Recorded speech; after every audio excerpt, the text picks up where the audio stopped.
Here's what's making news on Roadshow. After years of slow sales in the microcar segment, Smart is poised to stop offering gas engine models here in the US. When the 2018 model year begins, Smart's 4.2 electric drive will be its only model marketed in the US and Canada. Gas-powered 4.2 production for North America ends in April, and the cars will remain on sale until every last one is sold.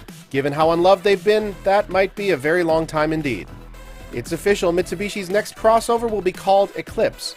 The Mitsubishi Eclipse Cross, a name sure to wrinkle the brows of enthusiasts, will be unveiled at the Geneva Motor Show next month, and it'll likely arrive in the US bearing the same name.